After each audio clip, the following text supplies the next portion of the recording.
Saya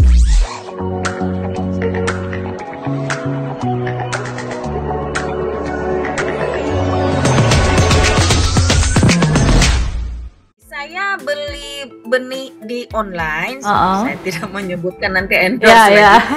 Ternyata ada yang jualan benih itu alamatnya Minahasa Utara. Oh, Nah, ya, saya ya, banyak ya. juga beli di situ, tetapi memang menggunakan media online. Kemudian benih yang lain bahkan ada dari Surabaya, dari Sleman, Ya. mereka jualan kan. Jadi Yang biji itu apa, Ibu? Sayur tapi benihnya biji ya? biji-biji, memang biji kecil-kecil kan, kayak jenis-jenis lettuce itu. Oh. Itu bijinya kecil-kecil, jadi memang sangat menantang dan tidak semua yang saya beli itu berhasil, tidak semua. Begitu. Kita kan pikirnya kalau tumbuhan yang berbiji berarti kayak mangga, apalah ya, pokoknya nggak ada buahnya ada biji kan? Nggak terpikir kalau lettuce itu dari biji ternyata ya. Ya biji, tapi apa ya, dia kan nanti kalau lettuce itu di masa pertumbuhan yang terakhir mungkin dia ada bunga di ujungnya, ujung tangkai ada bunga, dan nanti bunga itu mengering ya. Kalau buah biji ya. benih. Ya, ya. Benihnya. Benih. Ya, tapi bunganya yang mengering, nah itu nanti ada benih-benihnya yang mengering. Nah itu ya. mereka jual, bayangkan ada yang dihargai kalau ini ya. Kalau yang saya beli di Sleman itu ada yang dihargai 1 butir Rp100, ada 1 butir Rp1.000. Jadi di sini juga sebenarnya saya, karena biasanya kan sebagai ASN, sebagai pelayan masyarakat. Nah, ketika pandemi ini saya menjalani kehidupan lebih banyak sebagai masyarakat. Sehingga untuk menjawab misalnya banyak pengangguran, ya kan, banyak pengangguran, banyak orang miskin, ternyata dengan berkebun, ya kan, berkebun ketika nantinya sudah panen dia bisa menjual hasil panen, dan ketika satu saat tertentu si lettuce ini sudah berbunga dan akhirnya dia mengering, dia kan bisa jualan untuk benih-benih lettuce sudah ini. punya benih sendiri jadi ya. Sehingga akhirnya berkembang seperti ini kata Bu Pris tadi ya. Kan lama-lama nanti kita sebenarnya selain bisa memproduksi sayuran, kita sebenarnya bisa juga memproduksi benih. Demikian. Menarik sekali ini kalau ibu-ibu sudah bahas soal tanaman ya.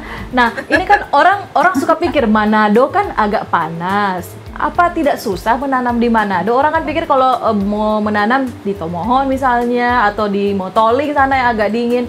Kalau Ibu Praisi merawat tanamannya awalnya itu seperti apa? Iya, jadi awalnya saya itu belajar. Ternyata kalau menanam itu yang paling penting adalah benih. Benih harus unggul. Itu pastikan itu benih ya, tidak catatan. Iya. Yang yang bisa kedua, expired juga. Benih tidak masuk. Iya, kalau udah dijual, Gina, itu ada expire date. Nah, pastikan dia tidak expire dan pastikan dia tidak masuk angin. Jadi pada saat benih dibuka dari medianya, itu harus dimasukkan ke dalam toples agar tidak masuk angin. Nah, kemudian yang kedua, pastikan media tanah. Kalau saya mau pakai media tanahnya adalah media tanah subur. Jadi penting sekali untuk memastikan sebelum menanam, medianya itu sudah siap. Tahu dari mana tanahnya subur atau tidak, Ibu? Apa tanahnya dibeli juga? Nah, tanah subur itu akhir-akhir ini ada tanah yang dibeli karena sudah digemburkan sekam. Ada sekam kering, ada sekam bakar. Tapi kalau saya, sekam itu sudah digemburkan bersama tanah yang ada di bedeng. Saya posisinya adalah bedeng, jadi di pekarangan rumah, di tanah gitu, dibuat jadi bedeng. Ditahan dulu, jadi memang memerlukan kesabaran yang luar biasa untuk menanam ini. Jadi ditahan dulu kurang lebih 2-3 hari setelah media itu siap, kemudian digemburkan kembali dan dibuat pattern itu dibuat titik-titik di mana benih akan ditanam agar supaya benih pada saat tumbuh rapih gitu ya. Nah, dibuat pattern Iya, jadi dibuat ukuran-ukurannya, patternnya, kemudian baru benih itu ditanam, langsung disiram dan langsung ditutup. Pastikan benih yang itu adalah lingkungannya bersih, jauh dari sampah dan lain-lain, karena ini adalah organik tanpa pupuk dan lain-lain ya. Jadi benar-benar dia bertumbuhnya alami, dan pastikan dia kena sinar matahari pagi. Oh, Itu iya. Nah, banyak orang bertanya, kalau sobat hujan aman dong Bu Prey, nggak perlu basiram. Nah, itu tuh menurut pengalaman saya, malahan hujan itu orang harus membersihkan kembali, harus disiram lagi pakai air yang bersih gitu, bukan air hujan. Karena air hujan itu akan mempengaruhi bentuk dan masa pertumbuhan dari si sayur organik ini. Berarti sebenarnya air hujan jadi musuh ya sebenarnya? Musuh sih enggak, jadi di bagian-bagian tertentu dari tanah, daunnya, batangnya itu sesuatu. Cuma pada saat setelah hujan kita harus juga menyiram kembali, gitu, membersihkan daun-daunnya. Kalau Ibu Lini tanamnya bagaimana? Lebih banyak di luar atau di dalam rumah memang? Maksudnya ada DP penutup, jadi betul-betul nggak kena matahari langsung atau bagaimana sebenarnya? Biasanya kan urban farmer beda-beda. Oke, terbuka. Jadi tidak ada kayak greenhouse sendiri, tidak ada. Jadi terbuka. Terbuka, bahkan banyak burung-burung di sekitarnya. Sehingga saya malah pikir, aduh, ini kalau misalnya tomat berbuah, apakah tidak dimakan burung-burung atau apa? Ternyata gimana ya? Semua butuh ruang kali ya, burung juga perlu, kemudian tanaman perlu. Nah, sehingga saya lebih ke menanam bersama alam. Jadi tidak menutup secara khusus dengan greenhouse. Dan sampai sejauh ini sayur-sayur lettuce saya bagus. Cuman yang ini juga mungkin jadi masalah juga ya Bu Pris, kalau kebanyakan hujan. Nah, kelihatannya kalau kebanyakan hujan, daun-daun, kalau contoh kalau lettuce saya itu lebih kayaknya cepat menguning.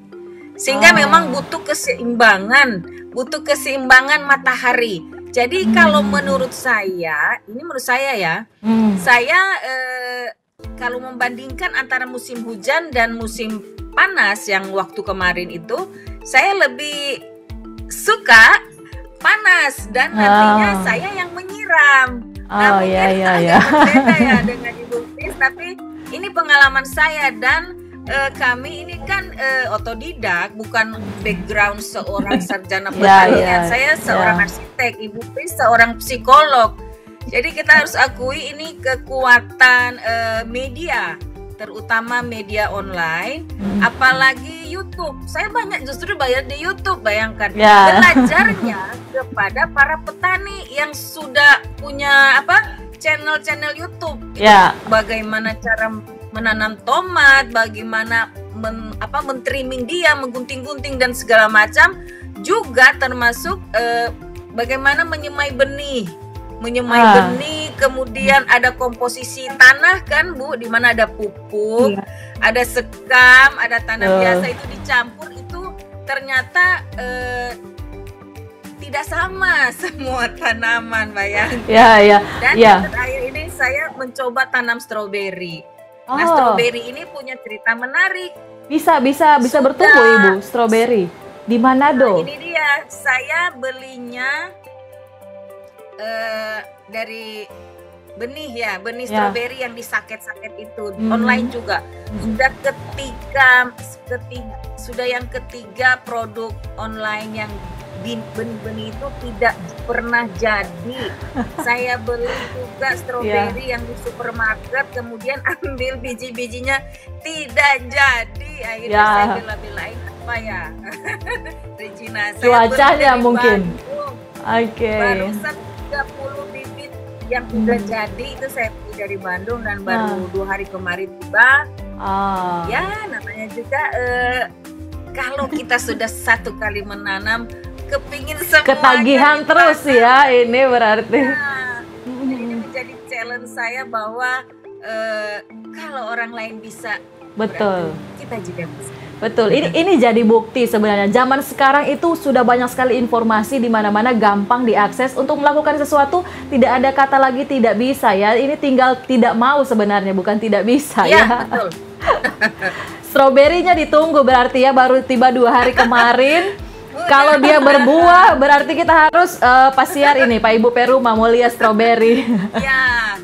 Oke, nah saya ingin ke Ibu Praisi. Nah ini selaku juga psikolog, sebenarnya ada apa ya, perasaan bagaimana itu seseorang kalau berhubung dengan ilmu psikologi, dia bisa menanam, meluangkan waktunya, apalagi di tengah pandemi seperti ini, terus bisa melihat hasilnya sendiri, bahkan menikmatinya sendiri, itu ada satu kebahagiaan tersendiri atau bagaimana?